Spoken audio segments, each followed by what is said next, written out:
مناسک حج کی ادائیگی کے بعد حج کی تکمیل پر تلنگانہ کے پہلے قافلے کے حج زائرین اتوار 23 جون کو اپنا مذہبی سفر مکمل کرنے کے بعد سعودی عرب سے واپس آ گئے، جنہیں ریاستی حج کمیٹی کے ایک وفد نے خوش آمدید کہا۔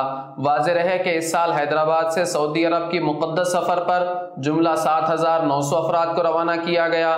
حیدرآباد سے تقریباً 11,000 افراد سفر حج کے لیے مقدس زمین پر پہنچے، جن میں پڑوسی ریاست مہاراشٹر، کرناٹک اور آندھرا پردیش کے زائرین شامل ہیں۔ لیکن اس سال معمول سے ہٹ کر مکہ مکرمہ میں شدید گرمی کی لہر کے دوران درجہ حرارت 51.8 ڈگری سیلسیس تک جا پہنچا، جس کے چلتے کم از کم 98 ہندوستانی حجاج کرام جاں بحق ہو گئے، جن میں 6 کا تعلق تلنگانہ سے ہے۔